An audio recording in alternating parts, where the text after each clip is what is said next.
Have you ever noticed that some people can walk into a crowded room, smile politely, exchange a few words, and then leave completely satisfied, while others feel anxious if they haven't spoken to someone all day?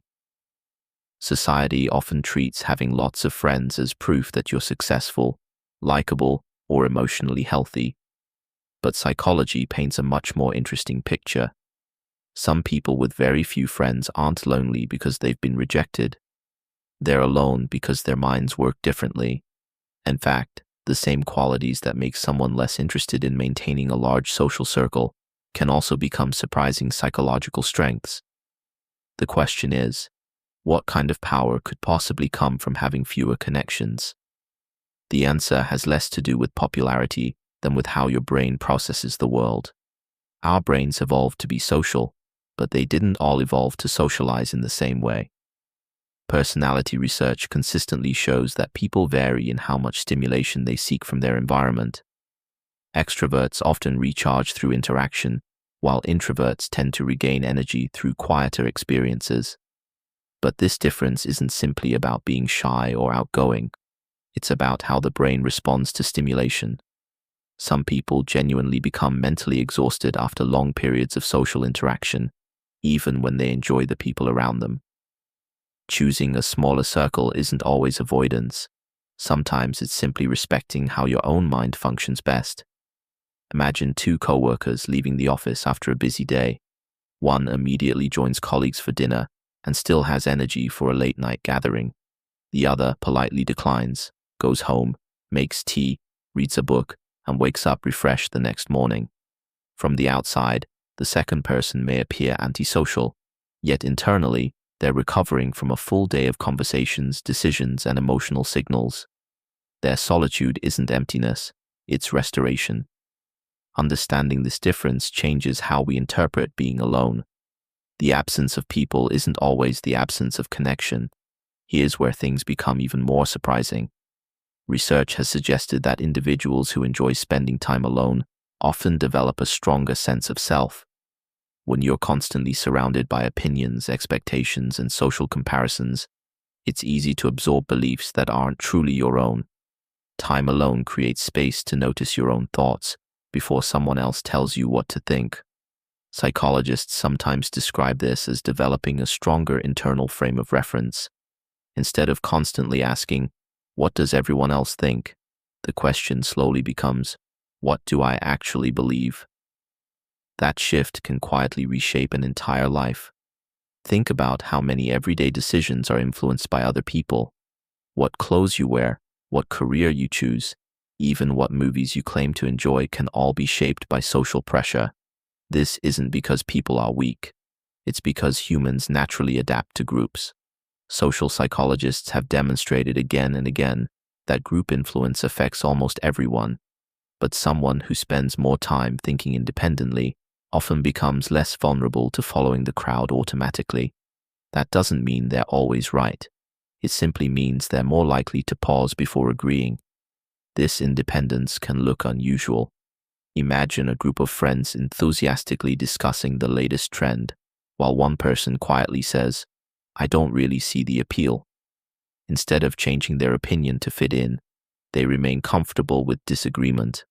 That comfort isn't necessarily confidence in the traditional sense. It's often the result of becoming familiar with being alone. When you don't rely heavily on social approval for emotional stability, disagreement becomes less threatening. You stop treating acceptance as the price of having your own perspective. Another hidden strength appears in the way attention works. Every friendship requires time, emotional energy, and mental resources. There's nothing wrong with having many relationships, but the brain has limits.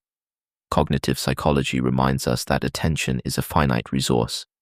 When fewer relationships demand constant maintenance, more attention becomes available for deep learning, creative work, long-term goals, or personal reflection.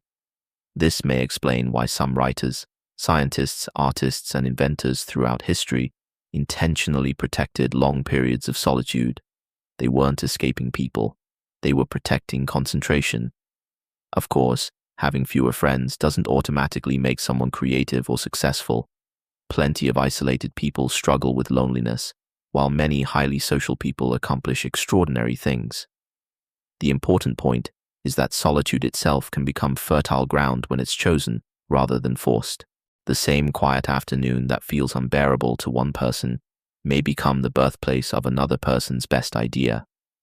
The difference lies not in the silence, but in what happens inside the mind during that silence. There's another psychological advantage that often goes unnoticed. People with smaller social circles frequently become more selective about who they allow into their lives. Instead of measuring relationships by quantity, they focus on trust, consistency, and emotional safety. This aligns with research showing that relationship quality predicts well-being more reliably than simply having a large number of acquaintances. One deeply supportive friendship can often provide more emotional security than dozens of shallow connections. Our brains don't merely crave company, they crave meaningful connection. Picture someone going through a difficult year. One person receives hundreds of birthday messages, yet feels completely alone when life becomes painful. Another hears from only two close friends, but those friends show up without being asked, listen without judgment, and stay long after the crisis passes. Which person is truly more connected? Psychology suggests the answer depends far less on numbers than on emotional depth. Genuine belonging isn't measured by how many names appear in your contacts list. Perhaps the greatest strength of all is resilience. Spending healthy periods alone teaches an important psychological lesson. Your emotional state doesn't always have to depend on external validation. You learn to enjoy your own company, solve problems independently, and tolerate uncomfortable emotions without immediately escaping into distraction. Neuroscience suggests that self-reflection activates networks involved in understanding both ourselves and others.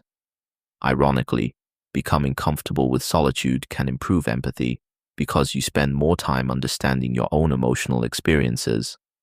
But there's an important distinction here. Solitude and loneliness are not the same thing. Solitude is the physical state of being alone. Loneliness is the emotional experience of feeling disconnected. A person can have dozens of friends and still feel lonely. Another can spend an entire weekend alone and feel completely at peace. Confusing these two experiences has caused many people to believe something is wrong with them simply because they enjoy quiet. The healthier question isn't, how many friends do I have? It's, do I feel genuinely connected to the people who matter? At the same time, psychology also reminds us that humans still need relationships. Independence becomes unhealthy if it turns into emotional isolation or fear of vulnerability. Sometimes people convince themselves they don't need anyone because trusting others feels risky after disappointment or betrayal. In those cases, having few friends isn't a hidden strength, it's a protective strategy. Real psychological strength isn't avoiding people altogether, it's having the ability to be alone without fearing it, and to connect deeply without losing yourself. That's why the most emotionally balanced people often seem paradoxical. They don't chase attention, yet they're comfortable in conversations. They don't desperately seek approval, yet they appreciate genuine affection. They can spend an evening by themselves without feeling incomplete, but they also recognize the value of meaningful relationships. Their confidence isn't built on being surrounded by people. It's built on knowing who they are, whether anyone is watching or not. So, if you've ever worried because your social circle is smaller than everyone else's, perhaps the more interesting question isn't whether you have enough friends. Perhaps it's whether the relationships you do have allow you to be your authentic self. A smaller circle isn't automatically a sign of wisdom, intelligence, or emotional maturity, but neither is a larger one. The real measure of psychological strength may be your ability to choose connection rather than chase validation, to value depth over numbers, and to remain comfortable with your own thoughts, even when the room grows quiet. The next time someone assumes that having few friends must mean something is missing, remember that appearances rarely reveal how a mind truly works. Sometimes the person sitting quietly at the edge of the room isn't disconnected from life at all. They're simply less distracted by the noise around them, and that ability to think independently, protect their attention, and build relationships based on genuine trust may be one of the quietest forms of power a person can have. If exploring the hidden psychology behind everyday human behavior helps you see yourself and others in a new light, consider subscribing to PsycheLens. And before you leave, ask yourself one simple question. If no one else's opinion could define your worth, how differently would you choose the people you let into your life?